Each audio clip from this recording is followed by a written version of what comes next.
இயேசு உங்களை நேசிக்கிறார். பிரியமானவர்களே, இந்த நாளில் ஆண்டவர் நம்மளோடு பேசும்படியாய் வேதத்திலிருந்து ஒரு 3 வசனங்களை கூட வாசித்து ஆண்டவர் நமக்கு கற்றுக் கொடுக்கக்கூடிய, நாம் அறிந்து கொள்ளக்கூடிய காரியத்தை வெளிப்படுத்துவாராக.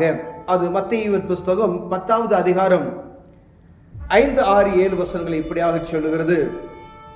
இந்த 12 இயேசு அனுப்புகையில் அவர்களுக்கு கட்டளையிட்டு சொன்னது என்னவென்றால், நீங்கள் புறஜாதியார் நாடுகளுக்கு போகாமலும் சமாரியர் பட்டணங்களுக்கு பிரவேசியாமலும் காணாமல் போன ஆடுகளாகி இஸ்ரவேல் வீட்டாரிடத்திற்கு போங்கள், போகையில் பரலோக ராஜ்யம் சமீபித்திருக்கிறது என்று பிரசங்கியுங்கள். வியாதியுள்ளவர்களை சுத்தமாக்குங்கள், குஷ்டரோகிகளை சுத்தம் பண்ணுங்கள், மரித்தோரை எழுப்புங்கள், பிசாசுகளை துரத்துங்கள், இலவசமாய் பெற்றீர்கள், இலவசமாய் கொடுங்கள். பிரியமானவர்களே, ஆண்டவராய் இயேசு கிறிஸ்து தன் ஊழியக்காரர்களை அனுப்புகையில் அவர் சொல்லுகிற ஒரு வார்த்தை பாருங்க. நீ என்னுடைய ஜனங்களாகிய, என்னுடைய சபையாகிய, திருச்சபையாகிய என் ஜனங்களிடத்திற்கு போய் மனம் திரும்புதலுக்காக அவர்களுக்கு வேண்டிக் கொள்ளுங்கள் என்று சொல்லுகிறதை நாம் பார்க்க முடிகிறது. பிரியமானவர்களே, அவர் சொல்லுகிற பாருங்க, புறப்பட்டு என் ஜனங்களுக்கு கடைசி காலமாய் இருக்கிறது என்று அவர்களுக்கு உபதேசம் பண்ணுங்கள் என்று சொன்னார். காணாமல் போன ஆடுகளாகிய அப்படின்னு சொன்னார். அப்ப காணாமல் போன ஆடுகளாகிய இஸ்ரவேல் கூட்டத்தார், நாம் ஆண்டவர் எல்லாரும் அந்த பட்டணத்துக்குள்ள தான் இருக்கிறாங்க, எல்லாரும் சபைக்குள்ள தான் இருக்கிறாங்க. இந்த இடத்துல எந்த சபை பேரை வேணாலும் டேஷன் போட்டு நீங்க போட்டுக்கலாம். அநேக இடங்கள்ல பார்த்தீங்க அப்படின்னு சொன்னா என்ன சொல்றாங்க அப்படின்னா, அறிவிக்கப்பட்டவர்களுக்கே எதுக்கு அறிவிச்சுட்டு இருக்கீங்க அப்படின்றாங்க. ஆனா இங்கு ஒரு பயங்கரமான ஒரு காரியம், அறியாத ஜனங்கள், ஆண்டவர் யாருன்னே தெரியாது, இயேசு கிறிஸ்து யாருன்னே தெரியும், பைபிளே வாசித்திருக்கவே மாட்டாங்க.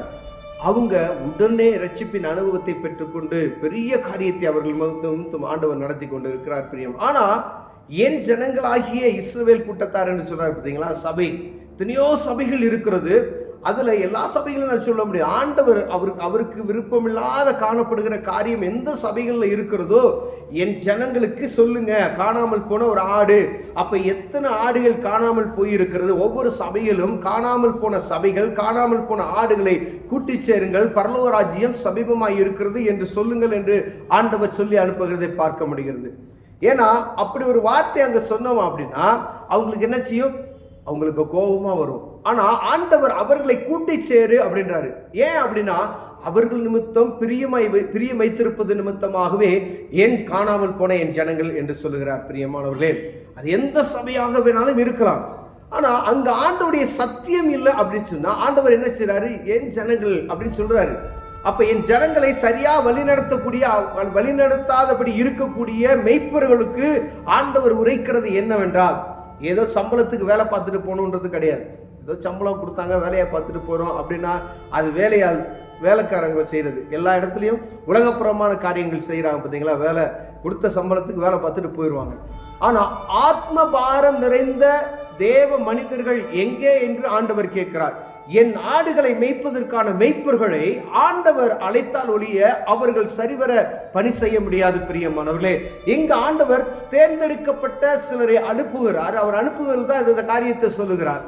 என் ஜன காணாமல் போன ஆட்டுக்குட்டியெல்லாம் நீ கண்டுபிடிச்சு சொல்லு அப்படின்னு சொல்லி. இப்ப நம்ம எங்க பார்த்தாலும் சபைகள் இருக்கிறது. சபைகள்ல ஆண்டவருடைய நாமம் எப்படி பிரஸ்தாபப்படுத்தப்படுகிறது என்று பார்க்கும்படி அழைக்கப்படுகிறோம்.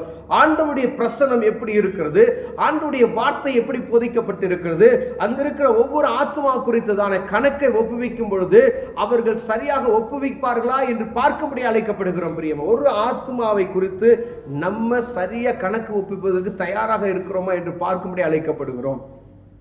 எத்தனை பேர் நம்ம ஒரு ஆத்மாவை குறித்து ஆண்டவர் இந்த ஆத்மாவை கொடுத்தேன், இந்த ஆத்மாவுக்கு ஆண்டவருடைய காரியத்தின் எப்படி சொல்லி கொடுத்திருக்கிற, ஆண்டவருடைய உபதேசங்கள்லாம் கடினமாக இருக்கும், அன்பாகவும் இருக்கும் என்பதை நாம் அறிந்திருக்கிறோம். அப்ப உங்களுக்கு அந்த ஆத்மா சபையில கொடுக்கப்பட்ட இஸ்ரவேல் ஜனங்களாகிய அவர்களை நீ வழி நடத்தாமல் போகாம விட்டுட்ட அப்படின்னா அது எவ்வளவு கொடுமையான ஒரு விஷயம் பாருங்களேன். ஆண்டவர் உங்ககிட்ட தான் கணக்கு கேட்பார். பிரியமானவர்களே, யாரா வேணாலும் இருக்கலாம், எவ்வளவு பெரிய சபையாகவும் இருக்கலாம். அங்க சொல்லப்படுகிற ஒரு வார்த்தைகளை பாருங்க, பரலோக ராஜ்யம் சமீபமா இருக்குது பிரசியுங்கள்,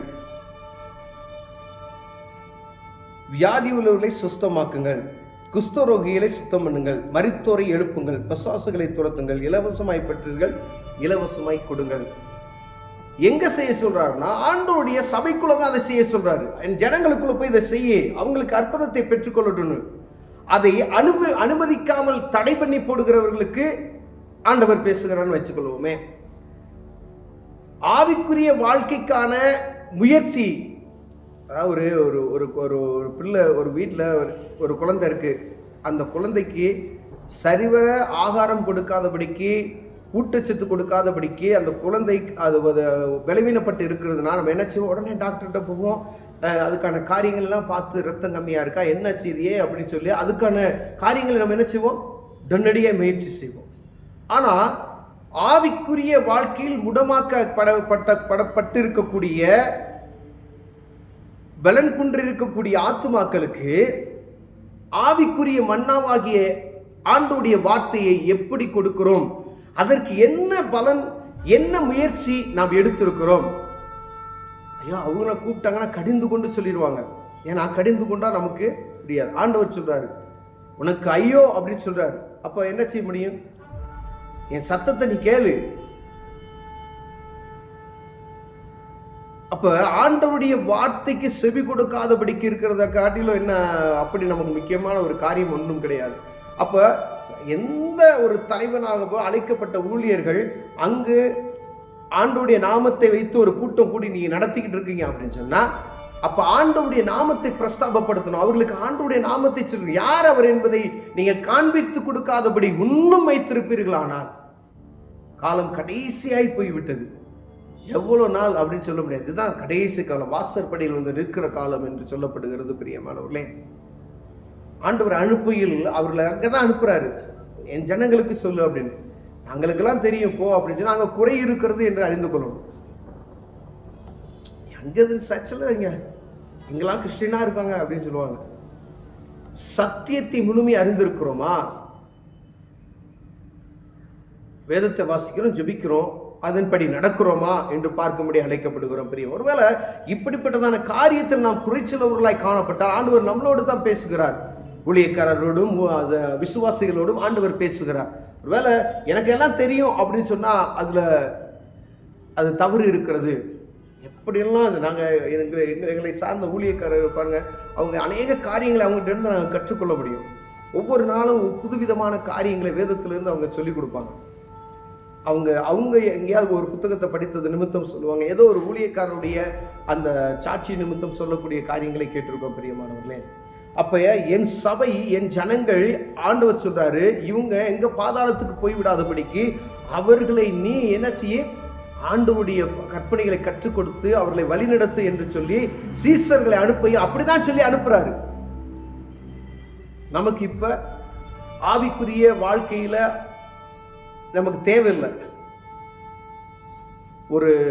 ஒரு ஸ்தாபனத்தை வைத்து நடத்துவது போல மாறிவிட்டது.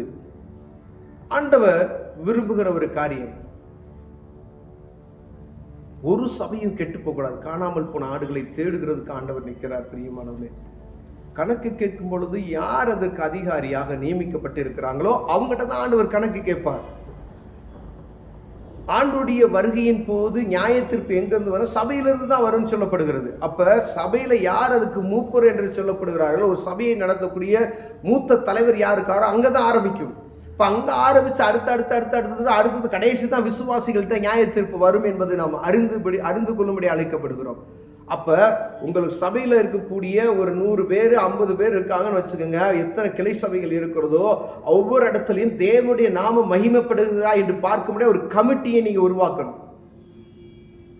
ஆண்டவருடைய வார்த்தை எப்படி அங்க பிரசங்கிக்கப்படுகிறது, பரிசுத்த ஆவியின் அபிஷேகத்தை குறித்து எப்படி பிரசங்கிக்கப்படுகிறது, ஜனங்கள் பாவ மன்னிப்பை குறித்து தெரிந்திருக்கிறார்களா, நியாய தீர்ப்பை குறித்து தெரிந்திருக்கிறார்களா?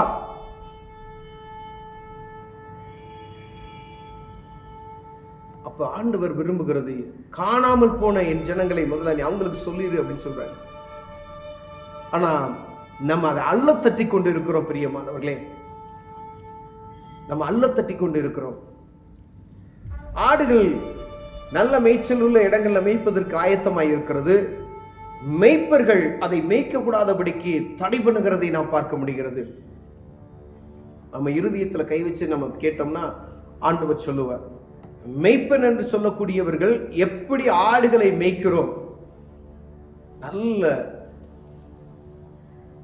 பசுமையான மேய்ச்சல் உள்ள இடத்துல அவங்கள மேய்க்கிறோமா என்று பார்க்கும்படி அழைக்கப்படுகிறோம். ஆடுகளுக்கு நல்ல தண்ணீர்களை நீங்க காட்டுகிறீர்களா? நியாயத்தீர்ப்பு நாள் வரும் பொழுது அவர்களை ஆண்டவருக்கு முன்பாய் குற்றமற்றவர்களாய் நிற்க உங்களால் வைக்க முடியுமா? எவ்வளவு ஜாக்கிரதை உள்ளவர்களாக இருக்கும்படி அழைக்கப்படுகிறோம் பாருங்க. ஒருவேளை ஆண்டவர் உங்களோடு பேசினார்னா, ஆண்டவர் உங்களுக்கு கொடுத்த ஆத்துமாக்களை குறித்து தான் சரியா கணக்கு ஒப்புவிக்கன்னு சொல்லி அவங்களை நீதியின் பாதையில வழிநடத்துவதற்கு கற்றுக்கொள்ளுங்க. கண்களை மூடுவோம் ஜெபிப்போம். அன்பின் தகப்பனே, ஆண்டவரே, காணாமல் போன இஸ்ரவேல் ஜனங்களை ஆண்டவரே நீ தேடிக்கொண்டிருக்கிறீர். ஆண்டவரே, கர்த்தரை அறிந்து கொண்ட அந்த ஜனங்கள் உம்மை பற்றிக் கொள்கிற இருதயத்தை நடத்துவதற்கான கிருபைகளை தாங்க. இயேசுவின் நாமத்தில் பிதாவே, ஆமென்.